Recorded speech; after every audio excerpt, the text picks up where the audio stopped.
The generational map. A generational map is a tool used by leaders to visualize and track the health of a CPM, which is aiming at the multiplication of disciples, groups, and churches. When these groups of churches begin to multiply to the fourth generation and beyond, this is when a movement begins to birth. It develops a life of its own.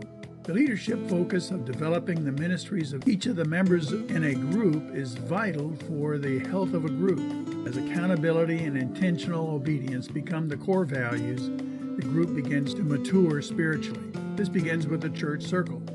If it is a Bible study gathering or a house of peace, it is a dashed circle. If they have the functions and commitment to become a church, we mark it as a solid line circle. We want to identify how many are attending, how many are believers, how many have been baptized. Use the parentheses for the number of newly baptized believers. Inside the circle, put all symbols of the church functions that are currently practiced in the group. If they can baptize, if they're praying for one another, making disciples, loving one another, worshiping together, able to do the Lord's Supper, giving sacrificially, long-term discipleship teaching of God's Word, and do they have approved leadership? It's helpful to put the name of the church, the location, who started the group. This is going to be important for the definition of a generation. When was the start date? Church leaders, elders or pastors, and a treasurer. For example, we have a church with 15 attendees, 14 believers, and 14 baptized, 12 newly baptized. This is Sample Church, located somewhere, started by Jose, started on January 2019, pastors Timothy and Pablo. This is Generation Zero, as parents in a family are Generation Zero.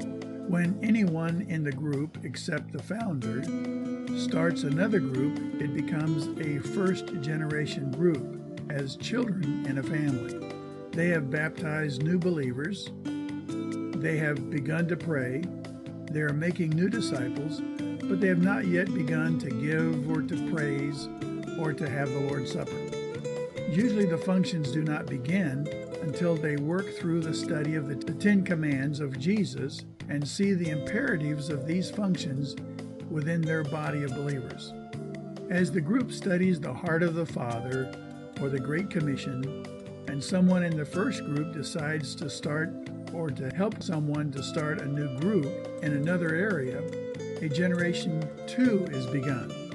These are the Timothys of the first church planter, who produced the grandchildren of the original church planter. Each of the data required to identify the first church is now filled out in this second generation church map. This is the beginning of the network of churches.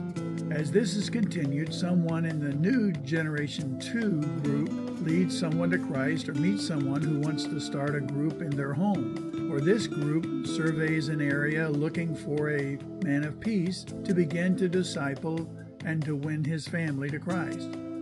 This new group becomes a Generation 3 house of peace, and soon a new church group develops.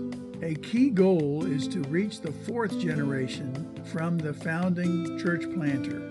Experience has shown that reaching this level of multiplication means the church planting effort has taken on a life of its own and thus becomes a self-sustaining movement. Here is an example of a generation map that has matured to the third generation. Each group intentionally commits to practicing the elements of the Acts 2 church, reproducing itself in homes. Given time and intentionality, these groups mature and reproduce many times. This mapping technique will help you to recognize the deficiencies and unhealthy elements to intentionally engage and coach or train the new groups. As you equip them for their ministry, you in turn are being trained for your ministry. This is how a network ministry functions. Use of the generational map is seen, first of all, in the vision for multiplication.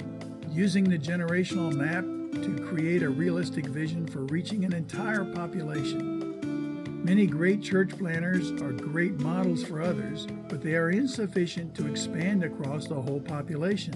Only as new believers and disciples start new groups can the church grow exponentially. The first generation church planner can only add to new believers and churches, which is insufficient. Growth horizontally across the page is addition. Growth in generations down the page is multiplication. Developing spiritual grandchildren and great-grandchildren, or the third and fourth generation church, is when the church begins to multiply. Generational map helps develop the vision for multiplication. Secondly, tracking church health. The generational map keeps each group accountable to fulfill the functions of a healthy church, though not a guarantee for spiritual health. That is only a result of practicing obedience to God's Word as we build up each other in the faith and Christian life. This tool, however, helps us spot unhealthy trends. As regular Gen Maps reports are shared with other groups, powerful prayer for one another is motivated and targeted coaching becomes effective for building healthy churches. Now, practice drawing your generational map. If you have started one or more groups, and some of them have reproduced other groups, draw your Gen Map. Then share it with a partner. Reverse roles, and then encourage one another with ideas for improving your network.